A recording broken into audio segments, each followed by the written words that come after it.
साथियों नमस्कार। मैं बलवीर सिंह कौरव, स्वागत है आप सभी का मेरे यूट्यूब चैनल में। साथियों, दीक्षा ऐप पर शिक्षक प्रशिक्षण के अंतर्गत घर सीखने का संसाधन कोर्स वन हम और हमारा समाज ये आरंभ हो चुका है। अब कोर्स करने के पश्चात शिक्षक साथी इसे बच्चों के साथ किस प्रकार साझा करेंगे, इसके लिए हमें शिक्षक डायरी का निर्माण करना होता है। जैसा कि हमने पूर्व में निष्ठा प्रशिक्षण और सीएम राइज के अन्य कोर्सों में किया है, उसी तरह से हमें प्रत्येक शिक्षक को इसकी शिक्षक डायरी बना लेना है। तो आज के हम इस वीडियो के माध्यम से शिक्षक डायरी के लिए कौन कौन से बिंदु महत्वपूर्ण होंगे जो उन्हें आगे कोर्स के क्रियान्वयन में कुछ मदद करेंगे, मैं अपने सुझाव के अनुसार सभी के साथ साझा करूंगा, जिसे आप समझने के लिए वीडियो को अंत तक जरूर देखें।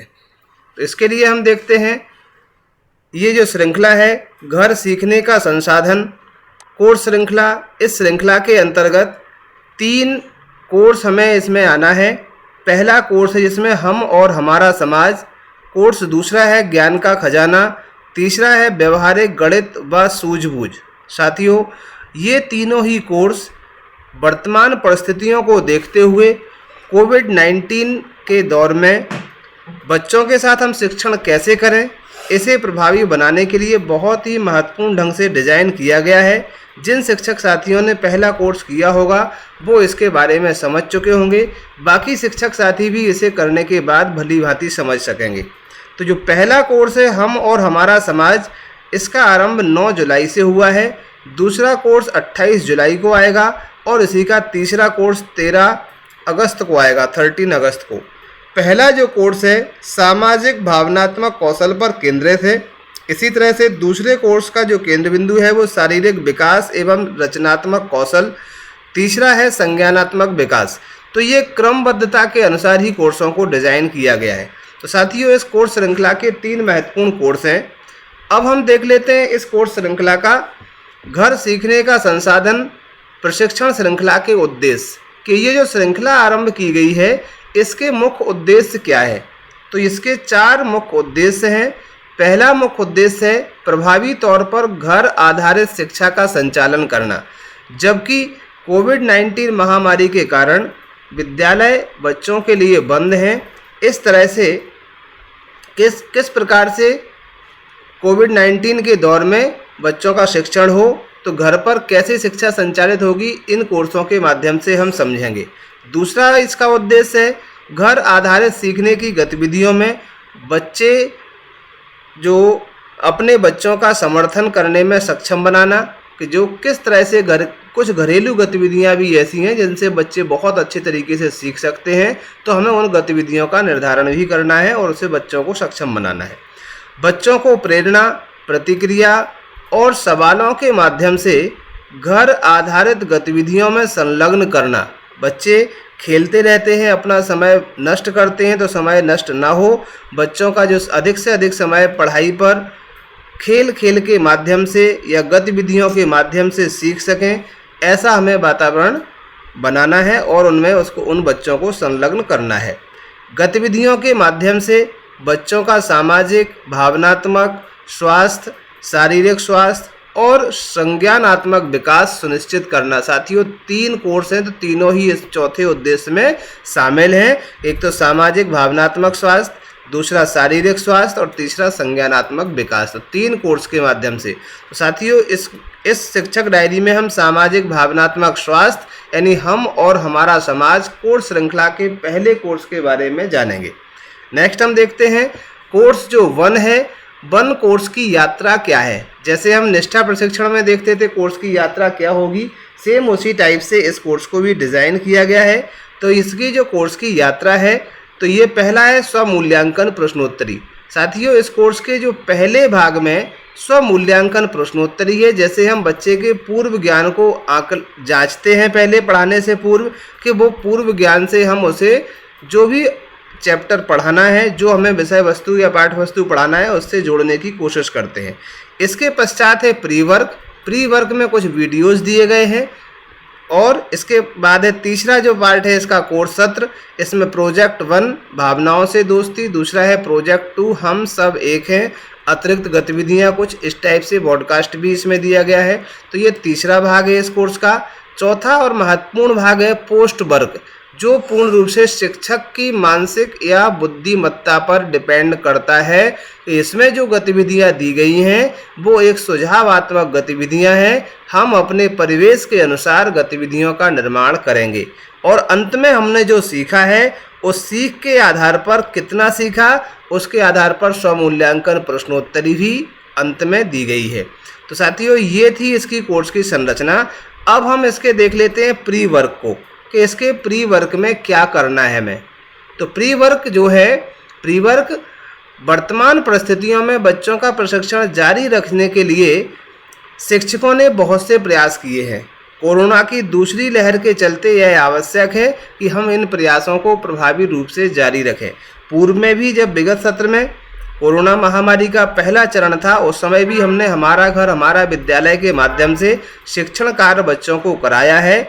इसी के तहत इस दूसरे फेज के बाद कोविड महामारी का दौर चल रहा है, तो कैसे शिक्षण रखेंगे इसके लिए इन कोर्स को डिजाइन किया गया है।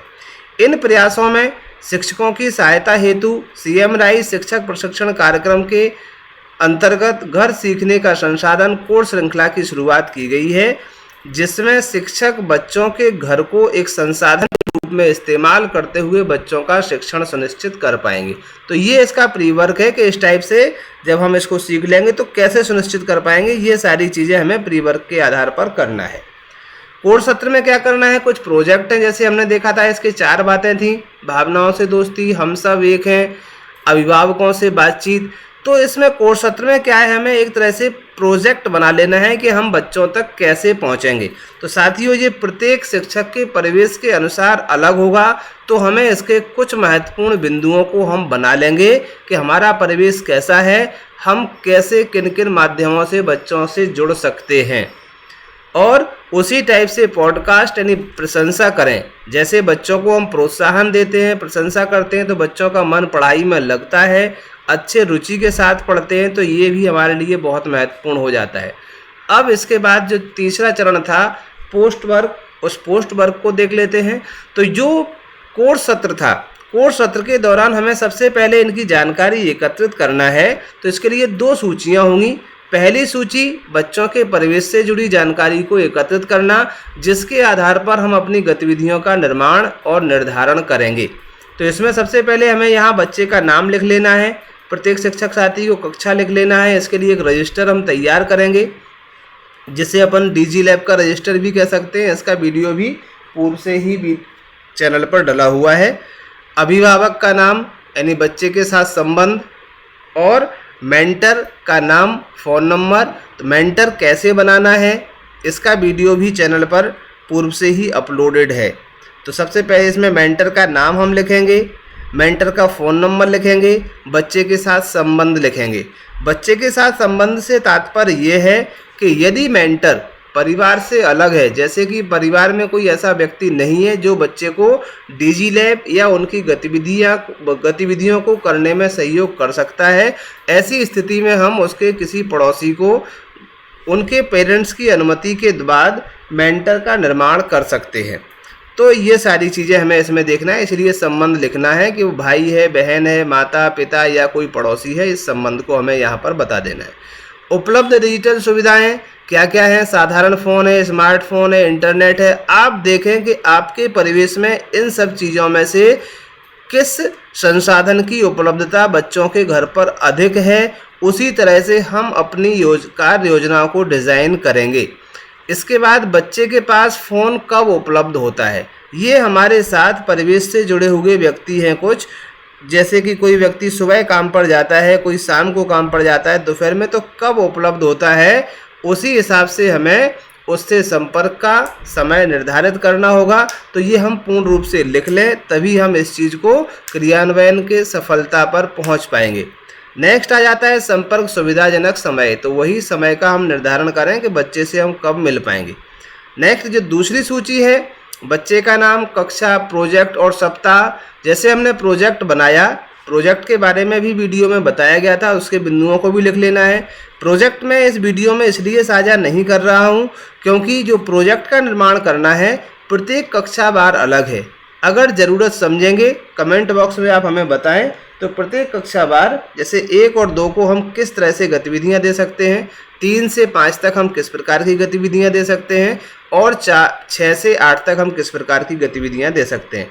इनका समय 1 सप्ताह हो सकता है, 2-3 दिन भी हो सकता है। अब किस सप्ताह में कौन सी गतिविधियां करना है, कब करना है, ये भी सारी चीज़ें हम इसमें लिख लेंगे।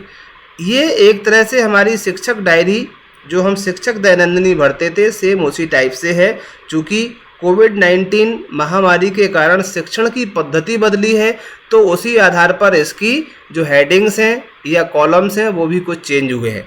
गतिविधियों के संचार का माध्यम, जैसे जिन बच्चों के पास एंड्रॉयड मोबाइल फ़ोन है तो डिजी लैब वाली गतिविधियां उनके पास अच्छी तरह से हो सकती हैं या ऑनलाइन वाली गतिविधियां हो सकती हैं। जिनके पास साधारण फ़ोन है तो हम संदेश के माध्यम से या फ़ोन पर चर्चा करके बता सकते हैं और लिख लेंगे, उसके बाद हमें उनका फीडबैक भी लेना है। बच्चे से संपर्क के दिन निर्धारित करें कि सप्ताह में हम 1 बार मिलेंगे, 2 बार मिलेंगे, 3 बार मिलेंगे, किस दिन मिलेंगे पूर्व से बच्चे को पता होना चाहिए, जिससे कि वो अपना काम समय पर कर सके और उसका मूल्यांकन भी हम समय पर कर सकें। लास्ट जो कॉलम है उसमें हमारी प्रतिक्रिया है कि हम बच्चे को शाबाशी देना है, जैसे लास्ट में पॉडकास्ट में दिया था बच्चे को शाबाशी दें, किस टाइप का प्रोत्साहन हम बच्चे को देंगे, आगे किस टाइप से उनका काम चल पाएगा। नेक्स्ट हम देखते हैं इनमें जो महत्वपूर्ण कड़ी है वो है मेंटर। तो मेंटर की भूमिका क्या होगी बच्चों के साथ में, ये भी इसमें हम समझ लेते हैं कि बच्चों को समय सारणी अनुसार सीखने में सहायता करेंगे मेंटर। दूसरा है शिक्षक से संपर्क स्थापित करने, शंका समाधान करने में सहायता करेंगे। अगर कोई मेंटर को शंका होती है तो वो शिक्षक से अपनी शंका का समाधान कर सकते हैं। गृह कार्य, प्रोजेक्ट इत्यादि करने में सहायता करेंगे। जिन बच्चों के साथ हम रोज़ नहीं पहुंच सकते, प्रतिदिन उनसे संपर्क नहीं हो सकता, उन बच्चों से मेंटर के सहयोग से हम कार्य करा सकते हैं। नेक्स्ट है आवश्यकता अनुसार बच्चे को पेन, पेंसिल, कॉपी इत्यादि व वीडियो देखने हेतु मोबाइल उपलब्ध कराने का भी यथासंभव प्रयास करेंगे। ये मेंटर की मुख्य भूमिकाएं हैं। बाकी मेंटर के कार्य, मेंटर की नियुक्ति और मेंटर से जुड़ी विभिन्न बातों के लिए चैनल पर वीडियो अपलोडेड है। अगर किसी को कोई मेंटर चयन में कोई परेशानी आती है तो उस वीडियो को देख सकते हैं। तो ये था कुछ महत्वपूर्ण बिंदुओं से संबंधित सूचना। इन बिंदुओं के आधार पर अपनी अपनी कक्षा अनुसार शिक्षण डायरी का निर्माण फर्स्ट कोर्स का या प्रथम कोर्स के लिए करें। आगे के कोर्सों में भी इसी तरह की डायरी को बनाना है। आगे और भी अन्य जानकारियों को जानने के लिए जुड़े रहें चैनल पर। पहली बार है तो सब्सक्राइब करें, लाइक करें, दोस्तों तक शेयर करें। धन्यवाद।